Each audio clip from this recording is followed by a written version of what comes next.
Profitez de l'histoire suivante.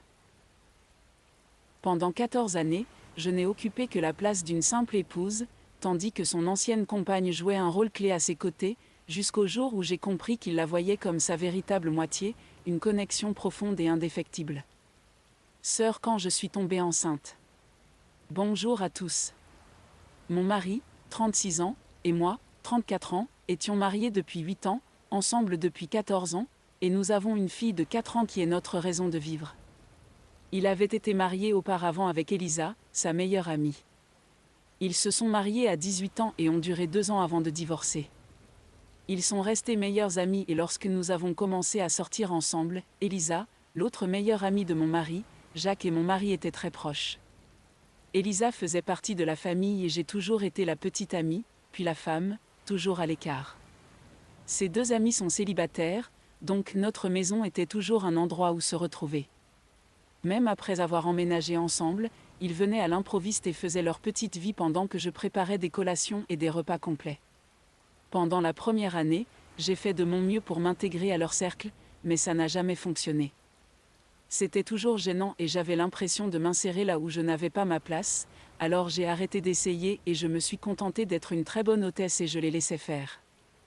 Je ne m'en suis pas rendu compte au début, mais au beau-père des ans, la rancœur s'est installée. J'avais l'impression d'être une femme au foyer des années 50, servant des boissons et allumant des cigarettes aux hommes. Mon mari en lui-même est incroyable et je l'aime. Il a été un partenaire fantastique et mon meilleur ami pendant ces 14 ans.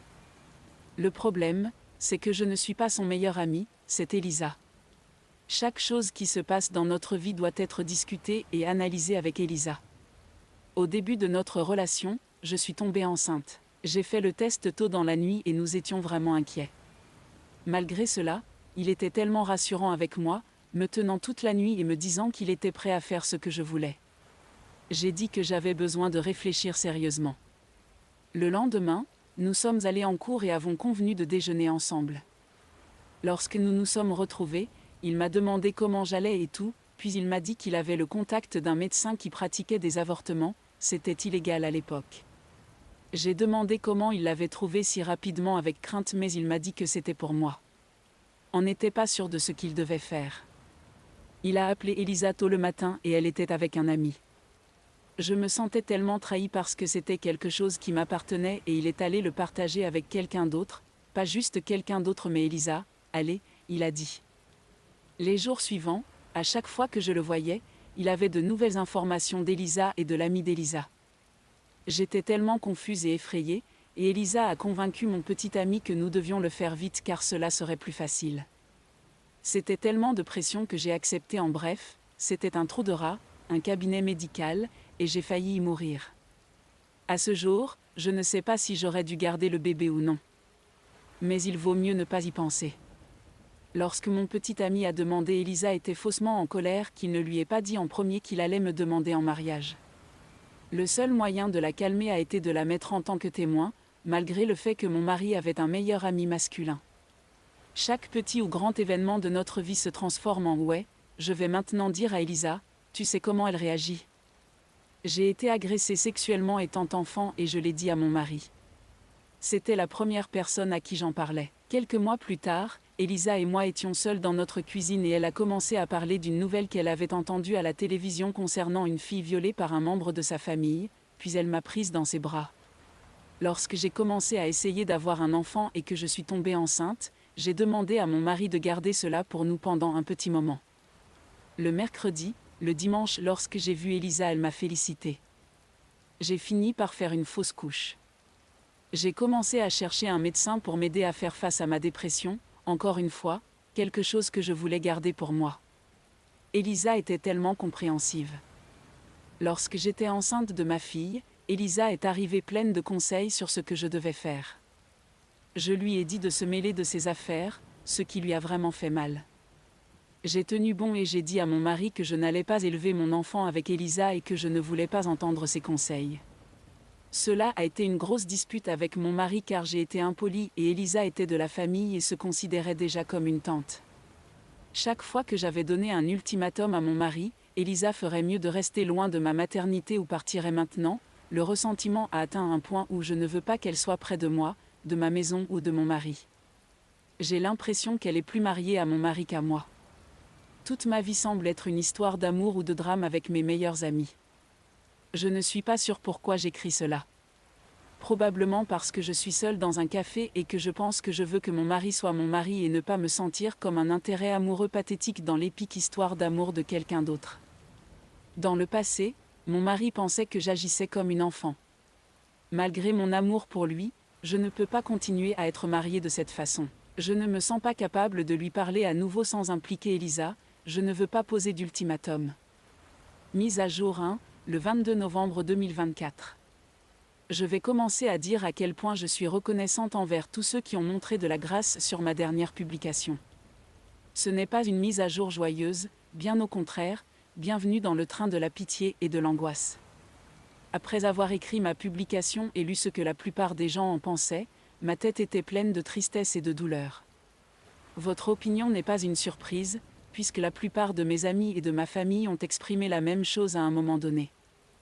Je suppose que je suis trop lente et que j'ai besoin d'une claque plus forte pour comprendre. Quelques jours après ma publication, j'ai fait un test de grossesse et c'était positif. Avoir une grande famille est ce que nous, avons toujours voulu et depuis mon avortement, j'avais le sentiment d'avoir les bras vides. Alors tenir ma fille dans mes bras était comme me sentir complète à nouveau et je sais que j'ai besoin de faire encore plus grandir mes bras pour tenir mon nouveau bébé aussi. Mais après le bonheur initial, un sentiment désagréable a commencé à grandir dans mon estomac. Je ne voulais pas d'Elisa dans notre vie. C'était comme si on me retirait mes lunettes d'innocence et que je pouvais la voir. Vraiment la voir. Comment chaque sourire était tellement faux. Chaque compliment était toujours mal intentionné ou un peu un autocompliment gentil, ce plat de pommes de terre était génial, oh, souviens-toi, à mon mari. Ce plat de pommes de terre que j'ai fait était incroyablement, blablabla, le steak était excellent, j'aime à quel point tu es confiant. Je ne peux pas quitter la maison sans m'assurer que ma tenue est parfaite, sa réaction à ma première grossesse, mariage, voyage, ma deuxième grossesse, l'achat d'une maison. Comment tout ce qui devrait rester entre mon mari et moi l'inclut toujours, comme si notre vie était une pièce qu'elle devait écrire et diriger. Pour notre premier Noël ensemble, elle est venue pendant que nous décorions et avec toute sa positivité. J'ai fini assise dans un coin en buvant du vin pendant qu'elle et mon mari décoraient. Elle est toujours là. Et par là, je veux dire dans ma vie. Elle a son mot à dire dans tout ce qui concerne ma vie. Au point que quand mon mari exprime une opinion, je peux dire si ce sont ses mots ou ceux d'Elisa. Je ne dis pas que depuis que j'ai écrit le dernier message, tout le monde s'est transformé en mal absolu, mais je réfléchis à ma vie avec mon mari. J'ai toujours été un personnage passif, on dirait que mon mari s'est pris un animal de compagnie et lui et Elisa vont finir ensemble quand ils réaliseront qu'ils ne se sont jamais arrêtés de s'aimer. Certains d'entre vous, comme ma sœur, diront que je suis en sommeil. Je suppose que c'est vrai. J'ai laissé faire cela si longtemps que c'est devenu normal. Ma vie n'est pas mauvaise, mon mari n'a pas été un mauvais mari et Elisa n'est pas si méchante si la référence est qu'elle n'a pas encore essayé de me tuer. Je sais que c'est clair pour vous tous, mais pour moi, c'est ma vie depuis des années, mon quotidien. J'ai appris à détourner le regard et à me rendre petite pour ne pas rendre les autres mal à l'aise. Peut-être parce que je suis enceinte et hormonale, mais j'en ai marre de ça. J'aime mon mari mais j'ai l'impression qu'il ne peut pas m'aimer pleinement avec Elisa chuchotant à son oreille et lui courant après comme un golden retriever pour la satisfaire. Alors, après y avoir beaucoup réfléchi, j'ai pris mon mari à part et lui ai dit que nous devions établir des limites claires car notre mariage ne fonctionnait pas et je ne me sentais pas aimée ou respectée en tant qu'épouse ou même en tant que personne. J'ai expliqué à peu près ce que j'ai dit ici. Mon mari a tout nié et a essayé de s'expliquer en disant qu'Elisa était comme une sœur pour lui. J'ai répondu même les membres de la famille ont des limites. C'était un va-et-vient. En discutant avec lui, il m'a fait douter si j'essayais en fait de contrôler qui était ou n'était pas dans sa vie. Voulant surveiller ses amitiés et même plaisantant si nous devions nous faufiler pour boire un verre avec ses potes. Pendant un moment, j'ai senti que peut-être j'étais folle. Mais je restais ferme sur mes positions. S'il voulait préserver ce mariage, Elisa devait disparaître de notre vie. Au début, je pensais qu'un contact limité était une bonne chose, mais en voyant sa réaction, je savais que cela ne suffirait pas. Peut-être je ne verrais plus Elisa, mais lui oui et j'en serais tourmentée et moquée. Honnêtement, en sachant cela, j'ai réalisé que mon mariage était terminé. Alors j'ai posé des questions importantes et insisté sur ses véritables sentiments. Pourquoi ils ont divorcé s'ils étaient si attachés l'un à l'autre? Pourquoi ne m'a-t-il pas quitté plus tôt? Pourquoi ne m'a-t-il pas quitté tout court? Est-ce qu'il aime Elisa plus que moi? Pourquoi? Qu'est-ce que c'est? Qu'est-ce que c'est que je n'ai pas et qu'elle a, qui la rend impossible à quitter? En résumé, il l'aime, mais il m'aime aussi, il ne comprend pas comment. Nous lui apportons tous les deux quelque chose qu'il ne veut pas perdre. Il n'est pas sûr s'il veut une vie avec Elisa comme celle que nous avons. Un mariage, une famille. Mais elle est son âme sœur. Ils ont divorcé parce qu'entre eux, il y avait tellement de feu qu'ils se consumaient mutuellement. Avec moi, il a le calme, la paix et un endroit aimant où revenir. Il n'a jamais trompé, mais il avoue parfois fantasmer sur le fait qu'elle soit moi et moi elle. Ils parlent souvent d'avoir cette vie ensemble mais conviennent que rester ensemble briserait leur lien. Tout est foutu, mon Dieu. Je sais que c'était un peu évident pour vous tous dès mon premier message et ça aurait dû l'être pour moi aussi. Mais entendre mon mari dire qu'il aime une autre femme qui est son âme sœur et qu'il l'a mise au centre de notre vie. La fête tante de notre fille est une sorte de belle-sœur pour moi, une amie de la famille supposée. Je ne vais pas mentir, ça m'a brisé, je me suis jetée par terre, j'ai serré ses jambes et lui ai demandé ce que je devais faire pour qu'il m'aime, pour l'aimer uniquement. Je me sentais tellement pathétique, mais je croyais. Je croyais que tout valait la peine d'être sauvé, surtout quelque chose de si précieux comme mon mariage. J'ai pleuré, pleuré et pleuré. Et le plus difficile a été d'entendre qu'il n'y avait rien que je pouvais faire. C'est tout. Je sais que ce n'est pas une nouvelle choquante, pour moi ma vie s'écroule, la seule chose qui me soutient sont deux petites mains qui me serrent chaque nuit et le petit haricot dans mon ventre. Nous n'avons pas encore discuté des aspects légaux. Il est parti de la maison et ma sœur et ma mère restent avec nous pour l'instant. Mise à jour du 2 janvier 2025. J'espère que ce sera ma dernière mise à jour mais pas la fin pour moi. Merci encore à tous ceux qui m'ont envoyé des messages encourageants ou ont répondu à mes 2 derniers messages. Pour clarifier quelques points sur lesquels des gens ont posé des questions, oui, je suis sud-américaine, je vis dans un pays très religieux et j'ai été élevée catholique, même si je ne suis plus religieuse maintenant et me considère comme athée, certaines choses restent ancrées profondément dans nos esprits. Et oui, j'ai grandi en voyant ma mère pleurer à cause des multiples liaisons de mon père. J'ai toujours pensé que je ne laisserais jamais quelque chose comme ça m'arriver mais oups. Heureusement, j'ai commencé à voir une thérapeute et je vais guérir beaucoup de choses. Une des premières choses dont j'ai parlé avec ma thérapeute a été mon avortement et à quel point cela m'a profondément blessée, et quel impact cela a eu sur mon esprit. Et oui, certains d'entre vous ont deviné juste. Après l'avortement, j'étais déterminée à tirer quelque chose de bon d'un événement très traumatisant. Puisque j'aimais tant mon petit ami à l'époque, peut-être que notre relation pourrait devenir plus forte et meilleure. Et j'ai lutté dur pour ça. Ensuite, à un moment donné, c'était plus une question de « ai-je tellement souffert pour cette relation juste pour la perdre à cause de cette seule chose ?» Non, et plus tard c'était juste « c'est ma vie. Va te coucher et surmonte la douleur. » Maintenant je réalise à quel point c'était similaire à l'état d'esprit de ma mère lorsqu'elle pardonnait à mon père. Mais comme j'étais victime d'infidélité physique, jamais il ne m'est venu à l'idée que je faisais la même chose. Maintenant, pour mon mari et moi. Nous divorçons. J'ai enfilé mon pantalon de grande fille et je suis allée lui parler de nouveau. Je me suis promis à moi-même et à mes enfants que je ne m'en dirais jamais l'amour de quelqu'un. Et mes enfants n'auraient pas à grandir en croyant que quelque chose vaut plus que de s'aimer et de se respecter. Ok, donc je suis allée lui parler. Principalement pour lui dire que je voulais divorcer, c'est tout. Au début, je voulais écrire toutes les choses qu'il avait faites qui m'avaient blessée et combien cela faisait mal, mais à quoi bon? Le temps de la communication est révolu pour nous en tant que couple. Il était choqué puis ému, car il ne voulait pas divorcer. Il a essayé de me convaincre de prendre plus de temps pour réfléchir. Ensuite, il a essayé de négocier ce dont j'avais besoin pour que cela fonctionne. Ce que je voulais et ce qu'il était prêt à faire. Il a été si généreux de proposer de prendre ses distances avec Elisa pour régler nos affaires. J'ai ri comme une folle parce qu'il a dit que notre famille signifiait tout pour lui. Notre fille. Notre nouveau bébé. J'étais quelque chose qu'il appréciait tellement, j'étais le cœur de sa famille et il m'aimerait toujours et serait reconnaissant pour tout ce que je lui avais donné. Cela m'a blessée parce que oui. Il ne me voit pas comme une femme ou sa femme. Je suis la mère de ses enfants, je suis celle qui s'occupe de lui et de sa maison, et il est reconnaissant. Ce fut une longue discussion. Mais c'était surtout la même chose encore et encore. À la fin, il m'a proposé de garder la maison. Rester marié parce que son travail offre beaucoup d'avantages et je devrais les utiliser même si nous n'étions plus ensemble. Il couvrirait toutes les dépenses et nous pourrions vivre dans des maisons différentes. À la fin, il a fini par accepter le divorce à contre-cœur. Je travaille maintenant à établir de nouvelles limites. Je suis d'accord pour rester amicaux car nous avons 2 enfants à élever ensemble et comme il n'a pas encore de domicile où aller, il pourrait passer du temps avec notre fille dans notre maison, l'emmener au parc, etc. Mais il se pointait à l'improviste chez moi, chez nous, cuisinait pour lui-même et agissait comme s'il vivait encore là.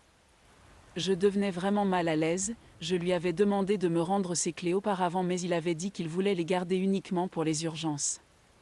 Un jour, j'ai explosé en lui disant de me rendre les clés ou les serrures.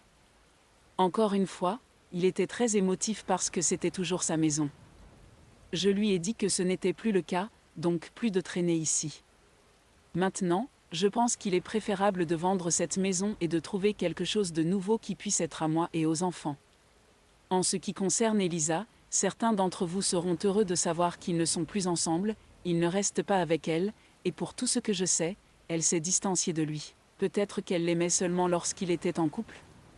Ou maintenant que son petit jeu de pouvoir est terminé, elle n'est plus intéressée? Il est assez dévasté que son tout meilleur ami ne soit plus avec lui. Vraiment dévasté.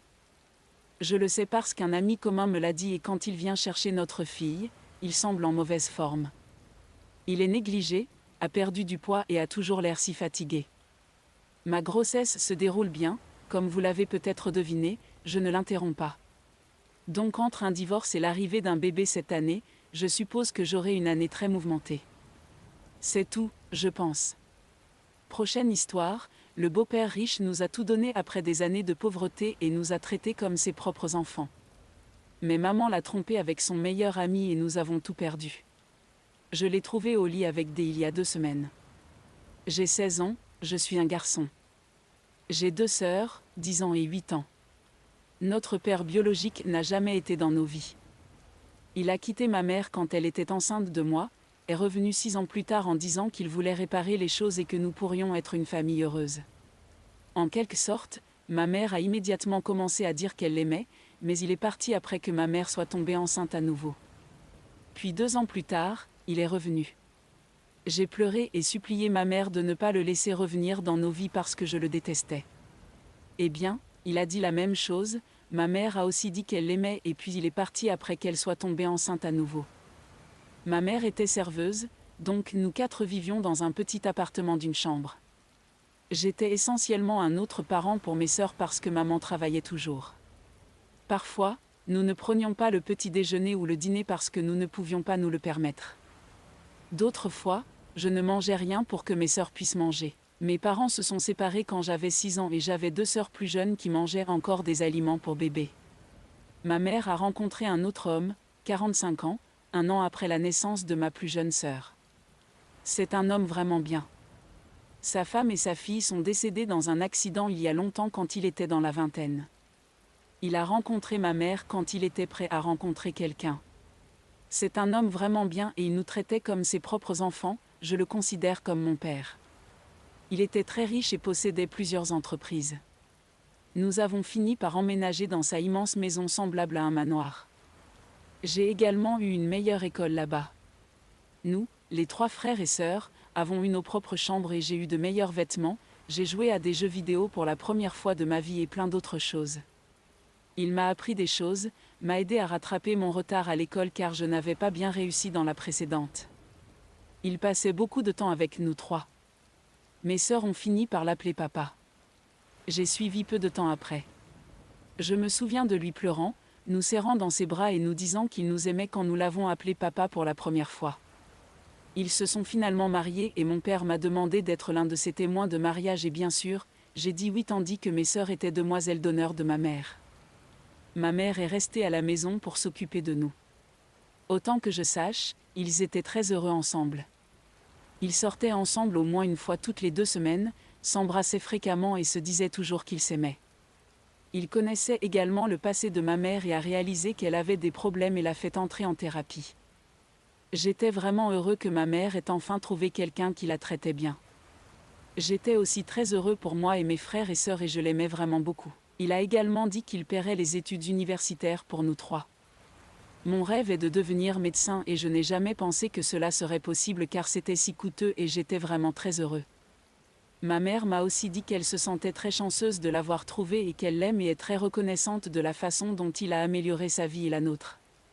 Eh bien, en juillet de l'année dernière, mon père a découvert que ma mère avait une liaison avec son meilleur ami qui était également le témoin de le mariage. Apparemment, l'affaire durait depuis longtemps. Je ne sais pas exactement depuis combien de temps. Maman pleurait et le suppliait de lui donner une autre chance. Il n'a pas donné, comprensiblement. Il nous a laissé garder toutes les nouvelles choses comme les vêtements pour moi et les jouets pour mes sœurs. Quand je suis allée le voir en pleurant et lui demander pourquoi il nous quittait, il m'a juste pris dans ses bras et m'a parlé de l'affaire de maman. Il a dit que l'affaire est trop douloureuse et qu'il ne peut plus être dans ce mariage et a ensuite dit qu'il m'aimait ainsi que mes sœurs. Mes sœurs ne savent pas pour l'affaire, je ne pense pas qu'elles comprendront. Il avait fait un contrat prénuptial donc maman n'a pas obtenu ce qui ne lui appartenait pas. Papa a juste dû payer le loyer d'un nouvel appartement jusqu'à ce que le divorce soit finalisé.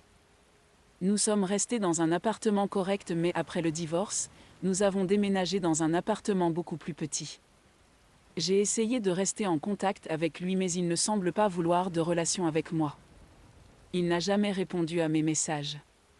Je lui ai envoyé une dernière lettre en décembre de l'année dernière le remerciant pour tout ce qu'il a fait pour moi et mes sœurs et lui disant que je l'aimais et que je me souviendrai de lui pour toujours. Maintenant, nous sommes revenus à un appartement d'une chambre, sautant des repas et peinant à pouvoir se payer quoi que ce soit. Je dors maintenant par terre. Mes sœurs partagent un lit tandis que ma mère en utilise un autre. Maman est de nouveau serveuse. J'ai aussi pris un travail à temps partiel dans une épicerie pour aider financièrement. Je déteste tellement ma mère en ce moment. J'ai pris ce travail uniquement pour aider mes sœurs. J'ai également arrêté de parler à maman. Récemment, elle est venue en pleurant vers moi et m'a dit qu'elle était désolée d'avoir tout gâché et qu'elle voulait que je lui parle. J'ai craqué et j'ai juste dit que je ne comprenais pas. Pourquoi l'as-tu trompé? Il prenait si bien soin de toi et de nous 3. Il allait aussi nous envoyer à l'université. Pour la première fois de ma vie, j'étais heureux. Tu as détruit ma vie. Pourquoi dois-tu toujours tout gâcher? Tu l'as déjà fait 2 fois quand tu as laissé, le père biologique, revenir dans ma vie. Je te déteste. Je ne veux jamais te parler. Avoue à nouveau. Elle pleurait beaucoup après que j'ai dit ça. Je vais admettre, ce que j'ai dit était assez grossier mais à ce moment-là j'étais tellement en colère. Je la déteste tellement en ce moment. Je souhaite juste qu'elle meure d'une mort très douloureuse. Ces pensées sont les seules choses dans ma tête. Ça me rend fou et je sais que ce n'est pas normal. J'ai lu en ligne que la thérapie serait utile mais nous ne pouvons même pas nous permettre de manger la plupart des jours donc nous n'avons pas d'assurance. Tout ce à quoi je peux penser, c'est comment elle a tout gâché. Il n'a même pas demandé grand-chose. Maman menait une vie si luxueuse et ne s'occupait que de ses propres enfants biologiques à la maison. Il me manque tellement. Même mes sœurs demandent souvent quand elles rentreront chez elles ou quand elles reverront papa. Elles ont aussi commencé à pleurer et à demander papa beaucoup de fois cette année. Je ne sais juste plus quoi faire. Je suis tellement frustrée et juste en colère contre tout. J'aimerais pouvoir m'enfuir d'ici mais si je le faisais, qui prendrait soin de mes frères et sœurs? Cette stupide mère ne peut rien faire. Je suppose que je suis là parce que j'ai besoin d'aide. Je ne sais vraiment pas quoi faire. Certains jours, je suis tellement fatiguée et je ne veux rien faire. D'autres jours, je souhaite juste être mort et que tout cela se termine. Merci. Mise à jour, bonjour tout le monde. Il y a environ 2 semaines, j'ai trouvé ma mère morte dans notre maison.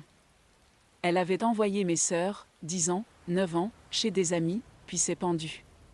Elle a vraiment changé après son divorce de mon beau-père après l'avoir trompée. J'ai récemment fait un post à ce sujet. Ma mère et moi n'avons pas beaucoup parlé après ça. Une des dernières choses que je lui ai dites était que je la détestais et je lui ai demandé pourquoi elle avait ruiné nos vies, à ma sœur et à moi. J'aurais souhaité ne pas dire ça. Peut-être qu'elle serait encore en vie si je l'avais soutenue. Je n'ai plus de contact avec mon beau-père après le divorce. Mes sœurs et moi vivons maintenant chez la sœur de ma mère et son mari. Nous ne les avions jamais rencontrés auparavant et même ma mère n'avait jamais eu de contact avec eux, mais ce sont les seuls membres de la famille qui ont pu être trouvés et ils ont accepté de nous laisser vivre avec eux. Mes frères et sœurs et moi n'aimons pas vivre ici. Ils se crient dessus tout le temps, entre eux et avec nous. On se sent tellement mal à l'aise ici. Je ne pense pas qu'ils puissent se permettre de nous nourrir tous. Je travaille dans une épicerie, donc j'achète surtout de la nourriture pour mes frères et sœurs. Mon patron est très sympa, il me laisse même prendre quelques extras gratuitement. Ma mère me manque terriblement. Mes sœurs pleurent souvent pour elle. Elle avait ses défauts, mais je l'aime toujours. C'est ma mère. La dernière chose que je lui ai dite, c'est que je la détestais. J'aurais tellement aimé lui dire que je l'aimais, que je la soutenais, que je l'aidais. Elle serait encore en vie aujourd'hui. Ce que je lui ai dit l'a fait basculer. Je n'en peux plus. Je ne sais plus quoi faire.